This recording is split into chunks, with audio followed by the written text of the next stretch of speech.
हर तरफ भगवा झंडा और सनातन की जय जयकार सुनाई दे रही है। धीरेन्द्र शास्त्री की सनातन हिंदू एकता पदयात्रा निकली है और हजारों की संख्या में लोग उमड़ पड़े हैं। अभी तो पदयात्रा की शुरुआत हुई है और ये पहले दिन का ट्रेलर है। पदयात्रा में अभी 8 दिन बाकी हैं। सोचिए आगे और कितना बड़ा हुजूम इसमें शामिल होने वाला है।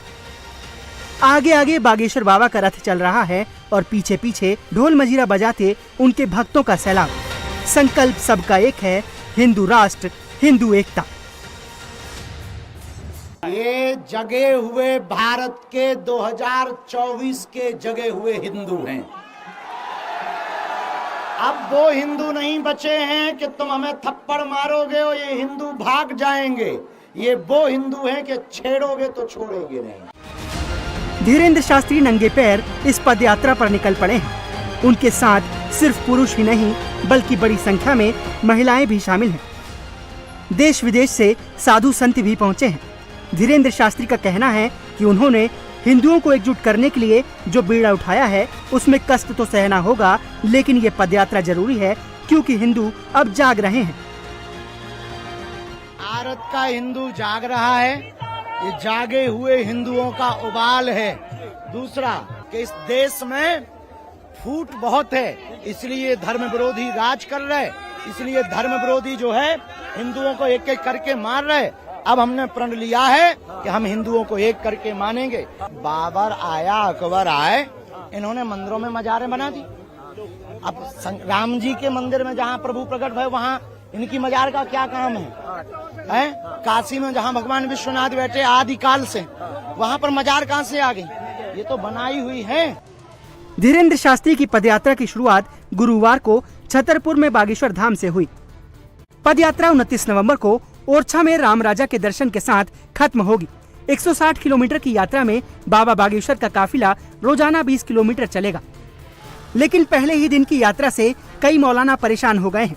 उन्हें ये यात्रा पसंद नहीं आ रही है, इसलिए कई मौलानाओं ने धीरेन्द्र शास्त्री की हिंदू एकता पदयात्रा पर तुरंत पाबंदी लगाने की मांग की है।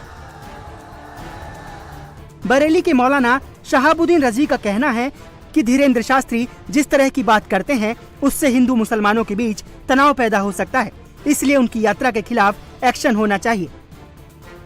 उन्होंने भारत को हिंदू राष्ट्र बनाने का झंडा बुलंद किया।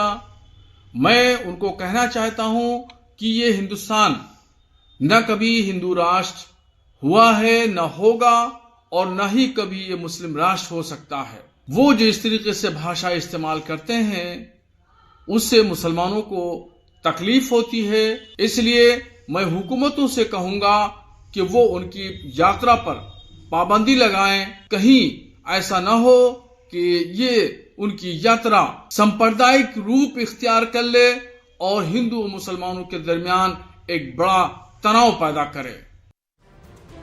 बागेश्वर बाबा की पदयात्रा में तमाम नेता और कलाकार पहुंच रहे हैं। आज जहां टी राजा सनातन हिंदू एकता पदयात्रा में शामिल होंगे, तो देर रात भोजपुरी सुपरस्टार खेसारी लाल यादव यात्रा में शामिल हुए और हिंदू राष्ट्र के संकल्प को दोहराया। उन्होंने कहा कि अगर हिंदू एक रहेंगे तो उन्हें तोड़ना मुश्किल होगा। ये हिंदू राष्ट्र की बात नहीं है, एकता की बात है और इसमें जात पात धर्म कुछ नहीं है। मुझे लगता है कि हम अगर एक रहेंगे तो दुनिया में मुझे नहीं लगता हमें तो कोई तोड़ सकता है। 10 लाठी एक की बोझा होती है, तो 10 लाठी अगर एक साथ हो जाएं तो किसी को तोड़ना उठाना भी कष्टदायक हो जाता है। बाबा बागेश्वर हिंदुओं को एक करने के लिए निकल पड़े हैं। पहले ही दिन हजारों भक्त उनके काफिले से जुड़े हैं और आगे भी बड़ी संख्या में भक्तों के इस यात्रा में शामिल होने की संभावना है।